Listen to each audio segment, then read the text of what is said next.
Las emisiones de gases de efecto invernadero siguen aumentando y los planes de expansión de la industria fósil con ello, incluso a costa de la Amazonía, uno de los biomas clave para la estabilidad climática global. De hecho, en marzo de este año, el IPCC confirmó que el mundo se está calentando a niveles récord y advirtió que los gobiernos no están tomando las medidas necesarias. Estamos en una situación crítica. 6 de los 9 límites planetarios han sido transgredidos, lo que indica que la Tierra se encuentra hoy fuera del espacio de seguridad operativa para la humanidad, con los límites de cambio climático y de integridad de la biosfera en una zona de riesgo de rápido aumento. Nos encontramos aquí hoy en un momento crucial para el planeta y nuestra querida y hermosa región. Rica en biodiversidad, ecosistemas, fuentes de energía renovable no convencional, culturas, lenguas, ríos y más de 660 millones de personas, todos fuertemente amenazados por el cambio de los patrones de precipitación y temperatura y el aumento de la frecuencia e intensidad de los eventos climáticos extremos. Sabemos que la crisis climática no reconoce fronteras y aquellos que menos han contribuido sufren mayormente sus consecuencias. Creemos, por tanto, que es esencial que la construcción de respuestas sean colectivas y multiactor. Confiamos en una participación vinculante y efectiva de todas las partes interesadas puede realmente contribuir a construir respuestas creíbles, efectivas, adecuadas frente al colapso del sistema climático, que nos acogió desde el Neolítico a la fecha. En ese espíritu y con el espíritu de compartir y dar a conocer las visiones, las demandas, las reclamaciones, nos hemos reunido con los representantes de los grupos observadores del proceso de la Convención Marco de Cambio Climático, entre ellos jóvenes, sindicatos, representantes de los pueblos indígenas, de la circunscripción de las mujeres y de las organizaciones ambientalistas, para compartir nuestras visiones para la COP28 y más allá. Desde las juventudes latinoamericanas reconocemos el carácter político y social de la crisis climática que empeora la vida de nuestros pueblos, aumenta las desigualdades preexistentes y perpetúa las injusticias sociales que impiden el buen vivir. Esta crisis ha sido principalmente generada por países que han prosperado a expensas de las emisiones de gases de efecto invernadero y de la imposición de un modelo de desarrollo extractivista en el sur global, donde se explotan los recursos naturales comunes y se crea una dependencia estructural. Los países del norte global son deudores en términos ambientales, pero acreedores financieros. A través de estos mecanismos logran mantener su supremacía. Por lo tanto, no puede haber acción climática justa sin cuestionar la arquitectura financiera global y las relaciones de poder entre países. Esta dinámica geopolítica representa un enorme desafío para que la región pueda avanzar hacia un auténtico camino de desarrollo sostenible, donde la acumulación de capital ya no sea el único objetivo, sino que sea reemplazada por la protección del ambiente y el bienestar social como pilares fundamentales de nuestras sociedades. La negación de la evidencia científica y la realidad en defensa de los intereses de unos pocos no solo va en detrimento de las mayorías sociales, sino que sus decisiones hacen retroceder los avances en pos de una acción climática urgente. Está demostrado que el cambio climático tiene un impacto significativo en las presentes generaciones y será aún más crítico para las generaciones futuras. En nuestra región estamos experimentando de manera cada vez más palpable los efectos adversos del cambio climático, lo que incluye fenómenos climáticos extremos. Estos impactos afectan directamente a la juventud en términos de seguridad alimentaria, acceso al agua y la capacidad para planificar un futuro sostenible. La agricultura se ve amenazada por la variabilidad climática, lo que pone en riesgo la seguridad alimentaria y económica de nuestra generación. Además, la degradación ambiental y la escasez de recursos naturales pueden llevar a una mayor competencia y conflicto en nuestras comunidades. A medida que los impactos climáticos se intensifican, nuestros esfuerzos por lograr una educación de calidad y encontrar oportunidades de empleo estables se ven obstaculizados. También enfrentamos la creciente preocupación por la pérdida de biodiversidad y la degradación ambiental, lo que compromete la capacidad de nuestra generación para disfrutar de un planeta saludable y equitativo. Comprendemos que nadie puede resolver estos desafíos de forma unilateral, por lo que instamos a nuestros líderes y lideresas a reflejar el espíritu de unidad de la RCOI y establecer una conferencia climática regional donde los gobiernos puedan diseñar en conjunto una estrategia latinoamericana que permita afrontar las diversas crisis globales, política, ambiental, cultural, social y económica, y encontrar sinergias en nuestras economías para potenciar nuestros propios países. Las soluciones deben tener un triple impacto, el cual solo se puede evaluar comprendiendo las particularidades de cada estado. Si no es sostenible, no es desarrollo. Sin justicia social, no hay justicia ambiental. Es por esta razón que necesitamos respuestas políticas y colectivas desde y para América Latina.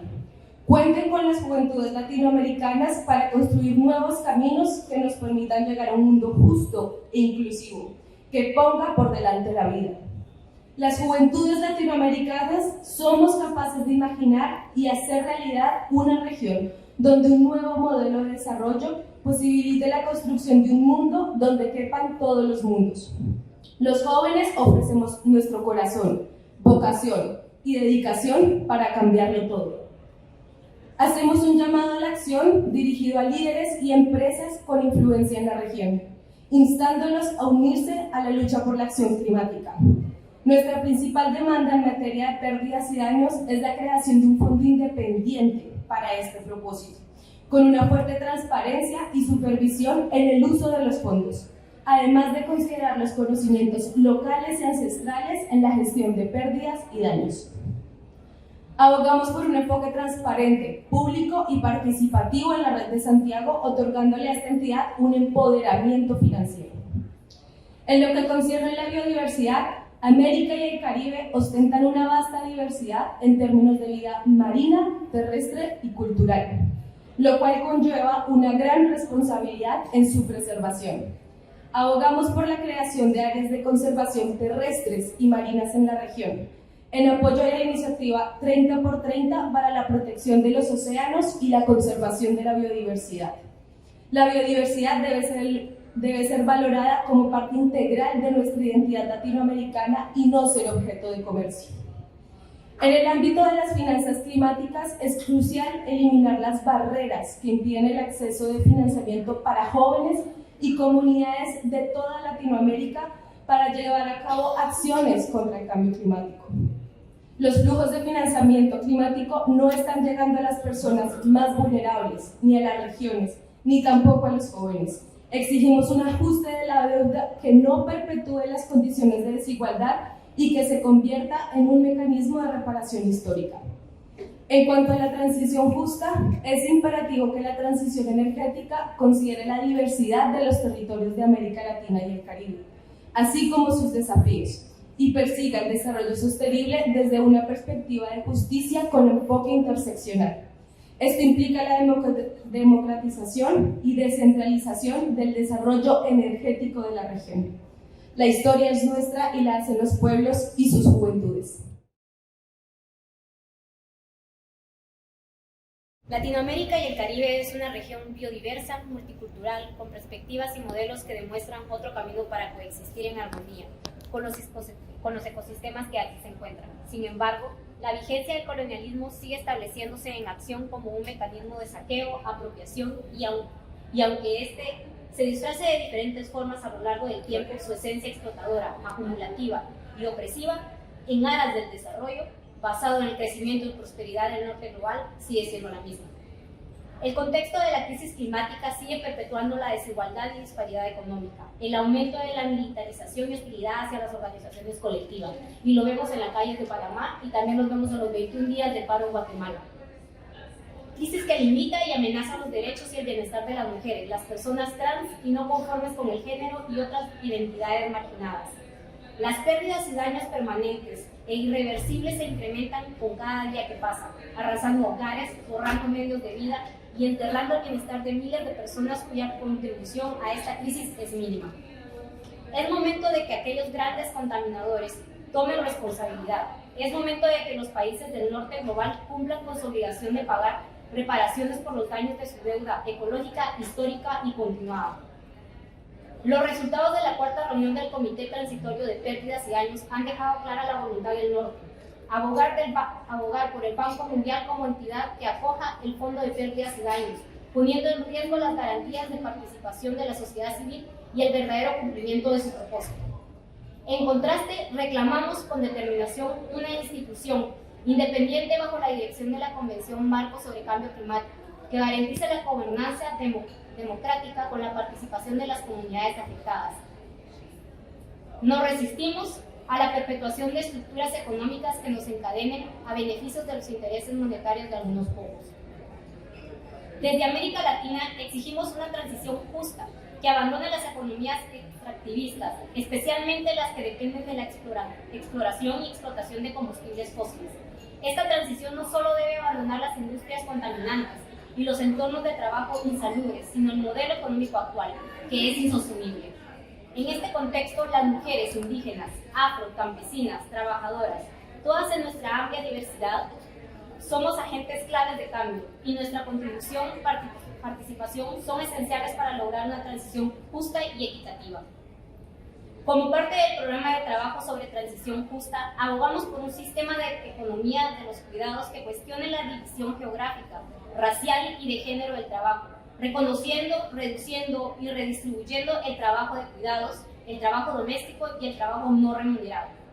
En esta transición exigimos que se enfrente el actual modelo de agricultura intensiva e industrial, basados en los combustibles fósiles, que junto con las subvenciones sigue permitiendo la devastación de la tierra. En su lugar, exigimos que se apoyen los sistemas alimentarios basados en cultivos resistentes, regenerativos, locales e indígenas, y los modelos agroecológicos que mejoren la soberanía alimentaria. Alzamos nuestra voz para seguir denunciando y rechazando la perpetuación, amenazas, asesinatos a liderazgos ambientales que defienden el derecho a una vida digna y a un medio ambiente limpio, sano y seguro mediante la protesta pacífica y la participación ciudadana. El Acuerdo de Escazú es esencial para impulsar la gobernanza ambiental, en donde la participación de las personas convierte en el principal medio de implementación de políticas públicas nacionales y el ejercicio de los derechos sea un hecho. Por último, el Global Stocktake es un proceso importante para promover políticas y acciones climáticas justas, desde el punto de vista de género, constituyendo una oportunidad para evaluar los impactos del cambio climático diferenciados por género y cómo las mujeres y las niñas, en toda su diversidad, se ven desproporcionadamente afectadas por los impactos adversos al cambio climático. Para ello, se deben integrar la recopilación de datos desagregados, el análisis y la elaboración de informes para la formulación de decisiones políticas.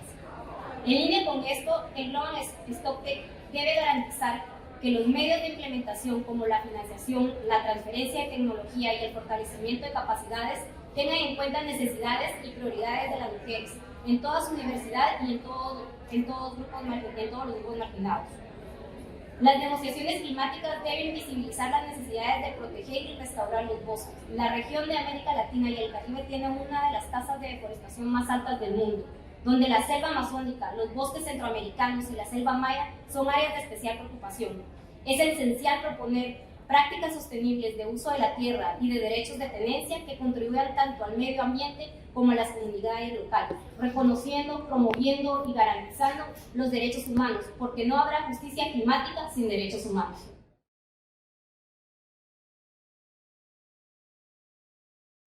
La Confederación Sindical de Trabajadores y Trabajadoras de las Américas, CSA, expresión sindical más importante del continente americano, que representa a organizaciones nacionales de 21 países de toda nuestra América, tiene entre sus prioridades enfrentar el desafío de combinar de forma articulada y unitaria tanto las luchas sindicales como las luchas sociales y las luchas ambientales. Ejemplo de lo que tenemos en este país hoy. Desde la visión de la CSA, analizamos cómo el modelo de desarrollo basado en la explotación de personas y de la naturaleza reproduce esa concentración de la riqueza. la desigualdad y la exclusión, y cómo esto ha afectado a la clase trabajadora.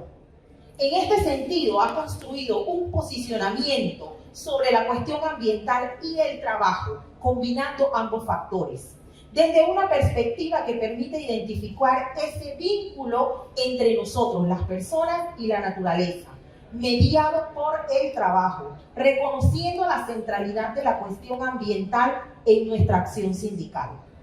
La transición justa constituye esa propuesta prioritaria del movimiento sindical frente a todas estas consecuencias de la crisis climática y ambiental. La transición justa como concepto que emerge de los sindicatos pone en primer plano la necesaria articulación de los principios de justicia social con la justicia ambiental de forma vinculada. Se define como el conjunto de políticas diseñadas para asegurar que la transición y también el camino hacia una producción con bajas emisiones de gases de efecto invernadero garanticen condiciones de vida, pero también garanticen trabajo digno, respeto de los derechos humanos, de igualdad de oportunidades de trabajadores y trabajadoras, pero también de las comunidades implicadas. Es fundamental entender que la transición justa, la crisis ambiental y climática, en el marco de esta crisis del modelo, está impuesto por décadas por las políticas neoliberales. Esto nos permite ver claramente la necesidad de que tenemos que trabajar por un cambio del modelo de producción y el consumo. Nos preocupa el ascenso y expansión de las falsas soluciones, que en gran parte son promovidas por países centrales y de las empresas transnacionales para desarrollarse, instalarse, enquistarse en los países del sur global. El sindicalismo de la región reconoce la necesidad de transicionar hacia modelos energéticos de bajo carbono y con impactos beneficiosos para el ambiente y las comunidades. Sin embargo, es importante tener en consideración que las transiciones energéticas pueden ser profundamente injustas. Y esta injusticia definitivamente es la que nosotros presentamos en este momento. Preocupa definitivamente el ascenso y expansión de esas falsas soluciones. Preocupa también el hecho de ese diseño que corresponde solo a los intereses de las empresas y no se corresponde con las necesidades de atender deudas sociales y ambientales históricas, y que se impongan de forma antidemocrática, sin una participación efectiva ni de los sindicatos ni de las comunidades, poniendo en riesgo conquistas históricas de los sindicatos en todo el mundo, especialmente en nuestro sur global y en América Latina y el Caribe.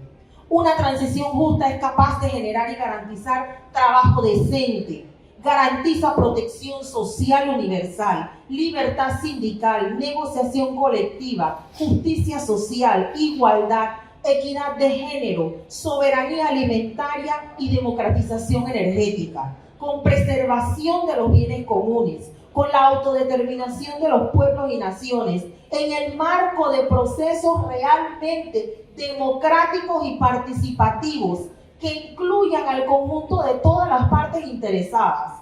El trabajo sigue siendo el centro de la vida de nuestras sociedades.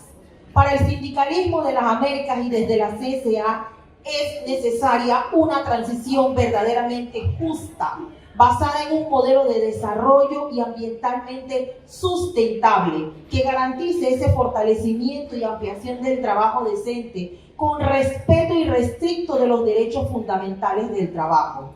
No puedo cerrar esto sin mencionar el contexto que estamos viviendo hoy en mi país. Este contexto en donde estamos como una semana del clima, estamos en una semana de discusiones y vemos seria represión a la población que hoy sale a las calles a discutir y a reflexionar con respecto a la aprobación de un contrato minero. Un contrato minero el cual requiere mayor diálogo y mayor consenso y en un proceso de transición justa, real, tanto para las comunidades aledañas a ese sector, como para las trabajadoras y los trabajadores, para las poblaciones indígenas, pero sobre todo para la conservación del ambiente de nuestro país, tenemos muchísimo que discutir, pero estamos en medio de represión social, estamos en medio de incluso un secuestro del país, en medio de toda esta discusión que no permite un real diálogo social. Tenemos que deponer intereses y sentarnos a un real diálogo social. No es de cobardes echar para atrás y volver a sentarnos a discutir las partes interesadas. Y las partes interesadas somos todos los sectores, incluyendo el movimiento sindical, incluyendo las poblaciones originarias, incluyendo los movimientos sociales, los académicos, los científicos. Esto tiene que incluir una real activación de un diálogo social. Lastimosamente, en este país es en el que lo estamos recibiendo para esta Semana del Clima, para una semana que nos debe traer a reflexionar sobre las Américas previo a esta COP, previo a qué realmente nosotros vamos a requerir en nuestro país. Pero sobre todo en este espacio de diálogo se han cancelado actualmente algunas inscripciones de compañeros y compañeras nacionales para poder participar. Y esa es parte de lo que nosotros planteamos. No es el mecanismo. No es el mecanismo. Tenemos que escuchar nuestras voces y buscar el consenso dentro de las diferencias. Y buscar el bienestar, primero, del ser humano y segundo, esa conjunción entre ser humano y naturaleza. Muchísimas gracias.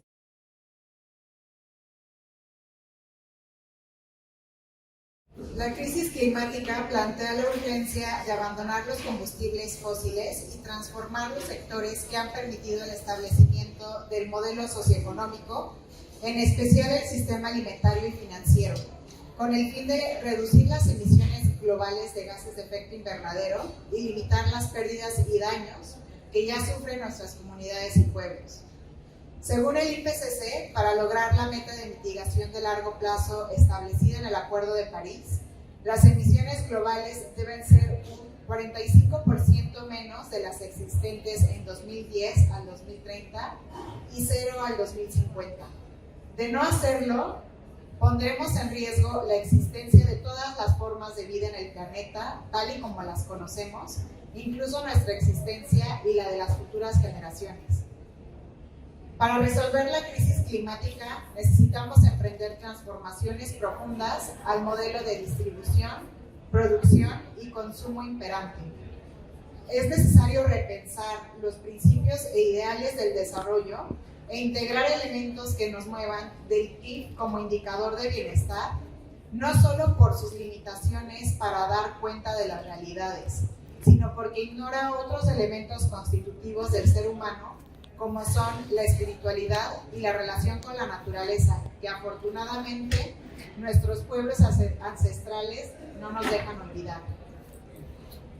El norte industrializado tiene la responsabilidad y deuda histórica al respecto, pero nuestros países y nuestros gobiernos también deben adoptar una actitud responsable y proactiva para mitigar esta crisis civilizatoria. Si los tomadores de decisión tienen real interés de gestionar la crisis climática, no podemos promover nuevos lotes petroleros, como es el caso de Perú o Brasil, o instar a la generación de activos de la industria fósil, como en Costa Rica y México. Proyectos de fracking, como los que se promueven en Argentina, son inviables en un marco de crisis climática. Asimismo, los países de la región deben trabajar en la adecuación de los presupuestos públicos y políticas fiscales para favorecer la agenda del clima. Esperar recursos de los países industrializados, que sabemos que no llegarán en tiempo y forma, no es una muestra de responsabilidad, ni mucho menos de liderazgo. Es urgente que el gasto público de nuestros países promueva la descarbonización y la adecuación de los sistemas de uso de suelo. De cara a la COP28, instamos a los gobiernos a fortalecer las posturas y visiones regionales para una integración y transferencia de capacidades y tecnologías entre los países. Esperamos que los resultados del balance global sean contundentes respecto de la necesidad de abandonar progresivamente los combustibles fósiles y frenar la lógica extractivista que tanto ha afectado a América Latina y el Caribe para cumplir con los objetivos del Acuerdo de París.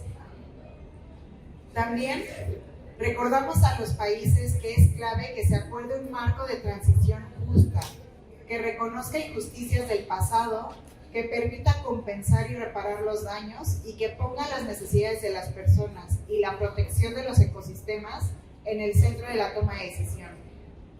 La transición debe suceder en un contexto de transparencia climática para garantizar la rendición de cuentas. De cara a la discusión del objetivo colectivo cuantificable de financiamiento, es clave que las fuentes de financiamiento sean previsibles, adecuadas y libres de deuda e incorporen un enfoque basado en necesidades y derechos, que favorezca a las comunidades locales y pueblos indígenas, que cuente con un enfoque de género y que sea exenta de condicionalidades. Por último, recordamos a los países que resulta de vital relevancia la actualización de sus compromisos nacionalmente determinados a marzo de 2024 y sobre todo demostrar avances significativos en su implementación. Se requiere realizar de forma urgente ajustes jurídicos, institucionales y presupuestarios que garanticen el cumplimiento de estos compromisos.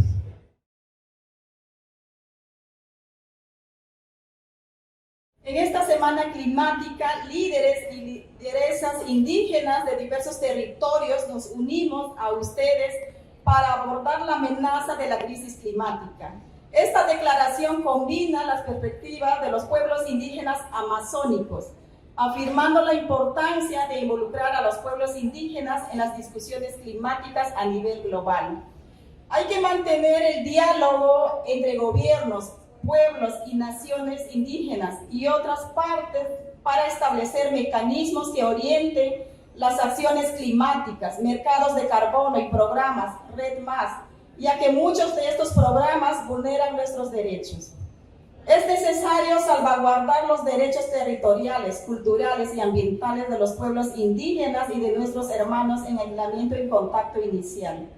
La crisis climática afecta a nuestras comunidades y ecosistemas con problemas con la deforestación, la minería ilegal, la explotación petrolera, que ha sido impuesta en nuestros territorios y cambio climático extremo. Por esto exigimos a los gobiernos latinoamericanos el reconocimiento de nuestro sistema de gobierno territorial autónomo, fundamentales para la conservación de la biodiversidad y la reducción de emisiones de gases de efecto invernadero. Respeto del sistema de conocimiento indígena, que incluye prácticas de sostenibilidad ambiental y mitigación. Nuestro conocimiento debe ser respetado en estrategias climáticas desde la visión de nuestros planes de vida. Protección de nuestros territorios, el reconocimiento jurídico de nuestros territorios es fundamental. Garantizar nuestra seguridad alimentaria para una vida plena, que significa una conexión cultural y espiritual con la naturaleza. Como es el caso de las chacras integrales y el manejo de semillas autóctonas que conservan nuestras mujeres indígenas.